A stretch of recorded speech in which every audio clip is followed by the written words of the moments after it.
Hello दोस्तों, आपका ममता जी के स्टडी में स्वागत है। आज मैं आप लोगों के लिए एक नई कहानी, एक बुद्धिमान राजा की कहानी लेकर आई हूँ। आप सुनिए और कमेंट में बताइए आपको कैसा लगा। सालों पहले एक नगर में एक बुद्धिमान राजा राज्य करता था। उनकी बुद्धि और होशियारी की चर्चा दूर दूर तक थी। राजा कभी भी बिना सोचे समझे कुछ नहीं कहता और न ही किसी आरोपी की बात सुने बिना उसे सजा सुनाता था। उसकी बुद्धिमत्ता के चर्चे सुनकर आसपास के राजा, रानियां और राजकुमारी आदि उनसे जलते थे। इसी जलन के चलते सभी उस राजा की बुद्धिमत्ता की परीक्षा लेने के लिए नए नए तरीके अपनाते थे।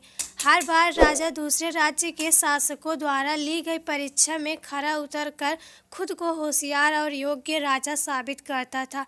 एक दिन राजा की परीक्षा लेने के लिए एक राजकुमारी आई। उसके हाथों में 2 फूलों की माला थी। दोनों माला में से एक असली फूल से बनी थी और दूसरी नकली से। उन दोनों मालाओं को देखकर उनका ये भेद बिल्कुल पता नहीं चल पाता था।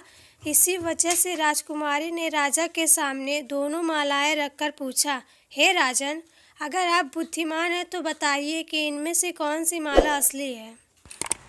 राज दरबार में बैठे सभी दरबारी माला को देखकर हैरान थे, क्योंकि किसी को समझ नहीं आ रहा था कि असली फूलों की माला कौन सी है। सभी इस सोच में थे कि राजा कैसे बता पाएंगे कि असली फूलों की माला कौन सी है। राजा भी माला को देखकर परेशान होने लगे।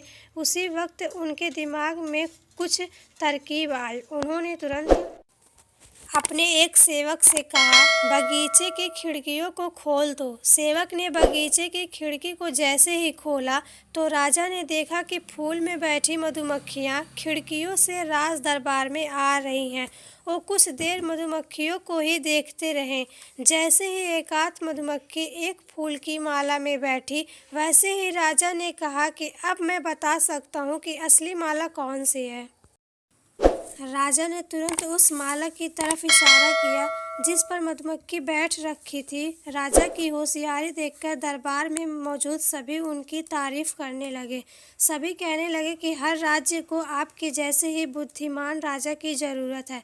राजकुमारी भी राजा की बुद्धिमत्ता देखकर खुश हो गई। उसने भी बुद्धिमान राजा की तारीफ में कुछ शब्द कहे और वहाँ से अपने राज्य की ओर निकल पड़ी। कहानी से सीख, अगर व्यक्ति अपनी बुद्धि का इस्तेमाल करे तो हर प्रश्न का सही जवाब तलाश सकता है और हर मुसीबत का हल भी निकाल लेता है। तो दोस्तों, मैं उम्मीद करती हूँ कि आप लोगों को मेरी कहानी पसंद आई होगी और ऐसी ही कहानी पाने के लिए आप मेरे चैनल को सब्सक्राइब कीजिए और बेल आइकन को दबाना ना भूलें।